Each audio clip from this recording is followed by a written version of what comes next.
El olor fue lo primero que cambió. Ya no era el aroma a tierra mojada después de una tarde de juegos, ni el dulce perfume de los churros que doña Florinda solía preparar. Era un hedor denso, metálico. Olía a óxido, a madera podrida y a sangre vieja. El interior del barril siempre había sido un refugio, un santuario de tablas ásperas donde el mundo exterior no podía lastimar. Pero ahora, las paredes cilíndricas parecían latir. Al pasar los dedos por la madera, la textura no era vegetal. Se sentía caliente, húmeda, como piel escamada. Un sonido sordo y constante, similar al latido de un corazón enfermo, retumbaba desde el fondo del suelo. ¿Qué pasó? Me quedé dormido. Seguro ya es muy tarde. Rondamón me va a regañar si me encuentra aquí. El niño intentó empujar el borde del barril para salir, pero sus manos resbalaron. Una sustancia viscosa, negra como el alquitrán, cubría la abertura. Con un esfuerzo desesperado, apoyó los pies y logró asomarse. Lo que vio le heló la sangre en las venas. El patio de la vecindad había desaparecido bajo un manto de niebla gris, tan espesa que parecía ceniza suspendida en el aire. De hecho, pequeñas escamas blancas caían del cielo apagado, depositándose sobre las baldosas agrietadas. El silencio era absoluto, un vacío ensordecedor que presionaba los tímpanos, roto únicamente por el crujido de sus propios zapatos gastados al tocar el suelo. Las puertas de los departamentos estaban alteradas. La puerta de Don Ramón, el número 72, estaba cubierta por una reja de alambre de púas oxidado. La ventana del 14, donde vivía Kiko, estaba tapiada con tablones que resumaban un líquido oscuro. No había tendederos con ropa limpia, sino cadenas de hierro que colgaban como vísceras desde los techos, perdiéndose en la bruma superior. Kiko, Chilindrina, Gachole, no. Esto no da risa. Si es una de sus bromas, les voy a acusar con el profesor Girafales. Sí, y les voy a dar un 0. 0, 0, 0. No hubo respuesta. Solo el eco de su propia voz rebotando contra paredes que parecían infinitamente más altas de lo que recordaba. De repente, un sonido agudo y estático rompió el silencio. Provenía del lavadero, en el centro del patio principal. Era el crujido eléctrico de una radio mal sintonizada. El chavo se acercó, temblando. Sobre la piedra de lavar, manchada de un líquido granate, reposaba un pequeño radio de transistores envuelto en alambres. A su lado, había un trozo de papel arrugado, manchado de hollín. Perdóname, mi niño. No podía alimentarte. No podía soportar verte llorar de hambre una noche más. Ellos me prometieron que aquí nunca te faltaría nada. Que aquí serías eterno. No hice el llamado. No firmé el pacto en la colina. Perdóname. El papel se desintegró en sus manos, convirtiéndose en ceniza. La radio emitió un chillido espantoso, una mezcla de estática y un llanto de mujer distorsionado. El chavo retrocedió, tropezando con una escoba que ahora terminaba en un manojo de cabellos humanos en lugar de cerdas. El recuerdo lo golpeó como un mazo. El rostro borroso de su madre. La noche en que lo dejó en la vecindad. Ella no lo había abandonado simplemente. Ella había hecho un trato. Un sacrificio. Había contactado a fuerzas más allá de la comprensión humana en un pueblo envuelto en niebla, y la vecindad entera había sido arrastrada a este purgatorio para ser su prisión eterna. De pronto, un sonido húmedo y pesado provino del pasillo que conectaba el primer patio con el segundo. Slap. Slap. Slap. Sonaba como carne cruda golpeando el concreto. De la niebla emergió una silueta. Al principio, parecía un niño con un traje de marinero, pero a medida que se acercaba, la aberración se hizo evidente. La criatura era grotescamente obesa, su piel estaba estirada hasta el punto de la transparencia, revelando venas negras palpitantes.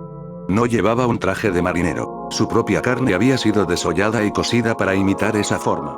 Sus mejillas, antaño infladas para burlarse, ahora eran dos sacos tumorales gigantescos que colgaban hasta su pecho, llenos de un líquido amarillento. En sus manos, sostenía una paleta gigante hecha de metal oxidado y cristal roto. ¿Quieres un poco, chavito? No te doy. No te doy. Mío. Todo es mío. La criatura levantó la paleta de metal oxidado y la dejó caer con una fuerza devastadora justo donde el chavo estaba parado un segundo antes. El concreto estalló en pedazos. El monstruo representaba el hambre eterna del chavo y el egoísmo glotón que siempre lo había atormentado. Pi.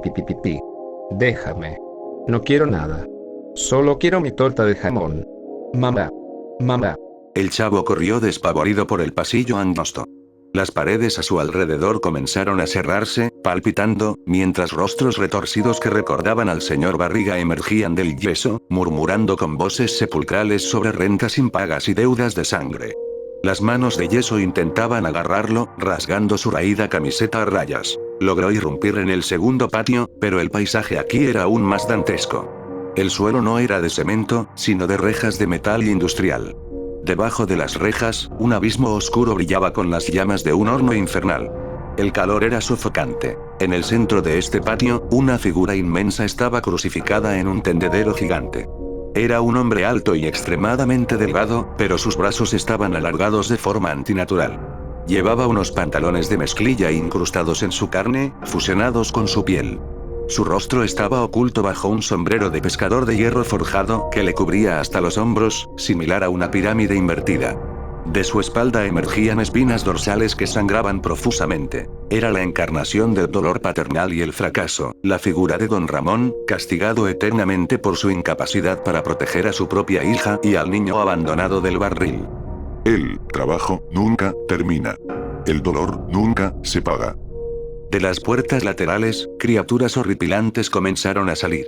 Eran maniquíes femeninos sin rostro, vestidos con delantales manchados de sangre y rulos hechos de alambre de púas en la cabeza. Las enfermeras de la vecindad. Las manifestaciones de doña Florinda. Caminaban con movimientos espásticos, violentos, levantando brazos deformes que terminaban en manos gigantes preparadas para golpear, para abofetear hasta la muerte. Las criaturas sin rostro rodearon a la figura crucificada, comenzando a golpearla sin piedad. El sonido de los azotes resonaba en el abismo. El mártir de mezclilla no se defendía, aceptaba el castigo eterno, expiando culpas que el chavo apenas comprendía. Déjenlo. No le peguen. No fue su culpa. Fui yo. No me comí los churros. No le pegué con la escoba. Sas, sas, y que yo le pegaba. Déjenlo. Al gritar su confesión de culpa infantil, las criaturas de delantal ensangrentado se detuvieron abruptamente. Sus cabezas sin rostro se giraron hacia el niño al unísono con un crujido espeluznante de vértebras rotas. Comenzaron a avanzar hacia él, sus movimientos erráticos y amenazantes. El chavo retrocedió arrastrándose, hasta que su espalda chocó contra una puerta de madera sólida que no estaba allí un momento antes. Era la puerta del departamento 71. La única puerta que no estaba oxidada ni cubierta de sangre, sino que brillaba con una aura azulada y enfermiza. Sabiendo que las criaturas estaban a punto de alcanzarlo, giró el pomo y cayó hacia adentro. La puerta se cerró de golpe tras él, dejando afuera el ruido de los azotes y los pasos espásticos. El interior del departamento 71 no era una vivienda pobre de la Ciudad de México. Era una vasta biblioteca octogonal, iluminada por cientos de velas negras que no emitían humo, sino susurros. En el centro, frente a un altar profanado, estaba sentada una mujer. No era un monstruo, o al menos no lo parecía. Era doña Clotilde, pero su rostro reflejaba una edad milenaria. Llevaba un vestido azul pálido inmaculado y un tocado con el símbolo del halo del sol, el emblema del culto de Silent Hill, grabado en su frente con cicatrices plateadas. En su regazo sostenía un gato esquelético que ronroneaba con un sonido similar al motor de una motosierra. Has tardado mucho en llegar a este rincón, niño. Te he estado observando a través de los espejos rotos de esta dimensión. Pobre criatura inocente, atrapada en la tela de araña de los pecados ajenos. Bruja, digo, doña Clotilde. ¿Usted sabe dónde estamos? ¿Qué es este lugar? Tengo mucho miedo. Todo está oscuro, y Kiko y Rondamón están muy feos. Y mi mamá, encontré una carta. No me llames bruja, niño. Yo soy la única aquí que comprende la verdad. Este lugar es Silent Hill, y al mismo tiempo, es tu vecindad. Es un pliegue en la realidad creado por el dolor, la desesperación y un ritual impío. ¿Un ritual? ¿Como cuando jugamos a los encantados? No. Un ritual de sangre y alma. Tu madre era una mujer destrozada. Te amaba, pero su pobreza la enloqueció. No soportaba verte dormir en un barril, alimentarte de sobras, usar ropa regalada. En su desesperación, caminó hacia el norte, buscando respuestas, buscando un milagro. Y encontró el pueblo. Silent Hill siempre llama a los que tienen el corazón fracturado. La sacerdotisa se levantó. Con un movimiento de su mano, las paredes de la biblioteca comenzaron a proyectar imágenes hechas de sombras y luz parpadeante, como un cine antiguo. Las sombras mostraron la silueta de una mujer joven, con el rostro oculto, llorando mientras sostenía a un bebé. Luego, la sombra de la mujer se arrodillaba frente a figuras en túnicas. Entregaba algo brillante, su propia luz, su alma. El dios del pueblo, la entidad que duerme bajo el lago Toluca, escucha los ruegos, pero los interpreta a su manera torcida. Tu madre pidió que nunca te faltara una vecindad donde vivir, que nunca tuvieras que abandonar tu hogar, que tus amigos siempre estuvieran contigo. Y el dios le concedió el deseo. Pero esto no es un hogar.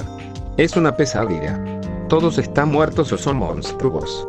Están como tú los percibes en lo más profundo de tu subconsciente traumatizado. El pueblo materializa la mente. El niño rico al que envidiabas por su comida ahora es un monstruo devorado por su propia gula. El hombre que te agredía y al mismo tiempo te protegía es un mártir castigado por la mujer que siempre lo golpeó. Todo esto es tu vecindad, chavo. Moldeada por el llamado de tu madre y alimentada por tus propios miedos de huérfano. ¿Y cómo lo arreglo? Dígame, por favor. No quiero tener 8 años para siempre en este lugar malo. Quiero despertar. Quiero perdonar a mi mamá. Para romper el llamado, el contrato debe ser anulado. El pacto de tu madre se selló con sangre. Para liberar esta vecindad y dejar que el pueblo de Silent Hill regrese a la niebla, debes enfrentar el origen del pacto. Tu madre no está muerta, niño. Ella fue consumida por el pueblo. Ella se convirtió en el guardián de esta dimensión para asegurarse de que nadie te saque de aquí. Debes bajar al tercer patio. El patio que no existe en tu memoria, pero sí en la realidad de este infierno.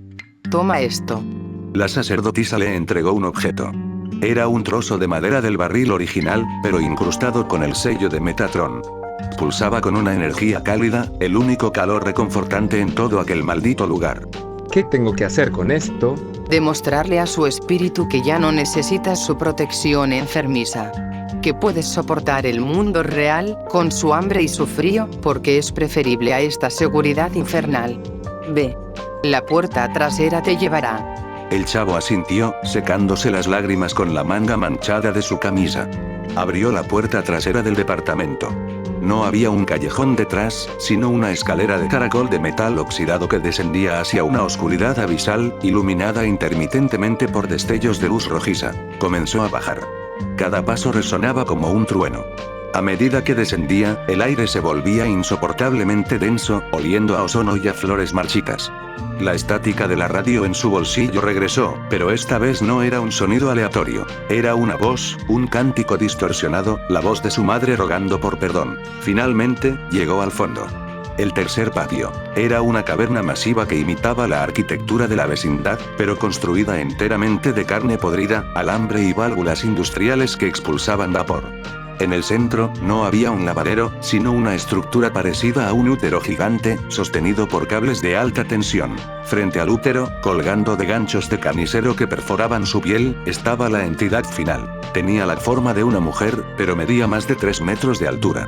Su cabeza estaba envuelta completamente en gasas manchadas de sangre vieja, sin rasgos faciales visibles, salvo un único agujero donde debería estar la boca, del cual escurría un líquido negro. Llevaba un delantal raído sobre un vestido que parecía hecho de retazos de la ropa del propio chavo.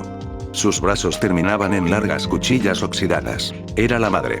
La encarnación del pacto. El amor convertido en prisión. Duerme, mi niño, aquí, seguro, nadie te hará daño. Afuera hay hambre. Aquí eres mío. No, mamá. No quiero estar aquí. Esto no es estar seguro. Esto es estar muerto. La entidad materna dejó escapar un chillido ensordecedor que hizo vibrar las paredes de carne de la caverna. Levantó una de sus cuchillas y arremetió contra el niño. El chavo se tiró al suelo rodando, esquivando el golpe que partió el piso de acero por la mitad, levantando chispas. ¡Sas! ¡Sas! No me pegues. No sé que tú me querías. No sé que lo hiciste porque éramos pobres. Pero no quiero esta casa. La criatura atacó de nuevo, esta vez rozando el hombro del niño, cortando su camisa y extrayendo un grito de dolor. La estática de la radio enloqueció. La madre giró sobre sí misma, preparando un golpe final y devastador para decapitar a su propio hijo y mantenerlo eternamente en el ciclo. Prefiero aguantar hambre en la calle que comer las mentiras de este lugar. Te perdono, mamá. Te perdono por dejarme. Ahora déjame ir tú a mí. Cuando la cuchilla oxidada estaba a centímetros de golpear al niño, chocó violentamente contra el sello de Metatron. Hubo una explosión de luz blanca, cegadora y pura. Un sonido armónico, similar al de campanas de iglesia distantes, ahogó la estática de la radio. La entidad materna se congeló en el acto. La cuchilla oxidada se desmoronó en cenizas. Las gasas que cubrían su rostro comenzaron a deshacerse, revelando por un microsegundo el rostro lloroso, hermoso y trágico de una mujer joven, la verdadera madre del chavo, libre al fin del control del dios de Silent Hill. Mi chavo, mi niño precioso. Sé libre. Vive. La figura gigante colapsó, deshaciéndose en polvo dorado que flotó hacia el techo cavernoso.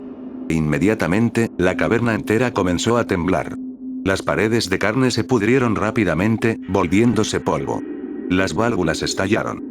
El tercer patio se estaba derrumbando, el pacto se había roto. El chavo cerró los ojos y se cubrió la cabeza con las manos, esperando ser aplastado por los escombros de su propia pesadilla. Pero el impacto nunca llegó. En cambio, sintió una brisa fresca en su rostro.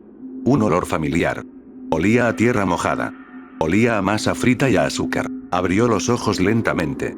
Estaba acurrucado dentro de su barril de madera de roble común y corriente. Afuera, el sol brillaba tenuemente a través de una mañana ligeramente nublada en la Ciudad de México. El sonido de los pájaros se escuchaba a lo lejos, junto con el claxon ocasional de un auto en la avenida. Asomó la cabeza fuera del barril. El patio principal de la vecindad estaba normal. Las paredes estaban descascaradas, pero de yeso normal.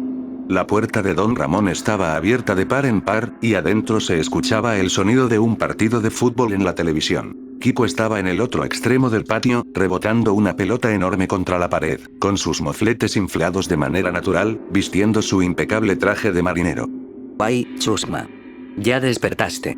Qué bueno, porque mi mami hizo churros y, fíjate, no te voy a dar. El chavo salió del barril. Sus piernas temblaban ligeramente. Se miró las manos. No había cortes, no había ceniza, no había sellos místicos. Su hombro estaba intacto. Metió la mano en su bolsillo, buscando la radio, pero solo encontró un viejo valero de madera despintado. ¿Había sido todo un sueño? ¿Una alucinación producto del hambre y la fiebre? Sonrió, una sonrisa genuina, sintiendo un alivio inmenso inundar su pequeño pecho. Estaba en casa. Su verdadera casa, con sus defectos, su pobreza y su gente. Comenzó a caminar hacia donde estaba Kiko. Al cabo que ni quería, tus churros saben a cartón. El chavo se alejó hacia el lavadero para lavarse la cara. Mientras se inclinaba sobre la pileta de piedra, algo llamó su atención en el suelo, justo al lado del desagüe. El corazón le dio un vuelco. Atascado en la rendija de metal, medio cubierto por el agua jabonosa, había un pequeño papel arrugado, manchado de hollín. Y a su lado, apenas visible en el cemento, había un pequeño rasguño que formaba el contorno del halo del sol, el emblema de Silent Hill. El chavo miró hacia arriba. El cielo de la ciudad parecía normal, pero por un breve, aterrador segundo, juró haber visto un copo de ceniza blanca caer lentamente frente a sus ojos, disolviéndose antes de tocar el suelo. La vecindad estaba a salvo, el contrato roto. Pero Silent Hill, la colina silenciosa, nunca olvida a aquellos que han caminado por sus calles de niebla. Eso, todo está bien. Todo está bien. Y mientras el llanto de la estática de radio resonaba muy en el fondo de su mente, el niño regresó al centro del patio, listo para enfrentar un día más, sabiendo que el verdadero terror no son los monstruos en la niebla, sino los demonios que llevamos dentro de nuestro propio barril.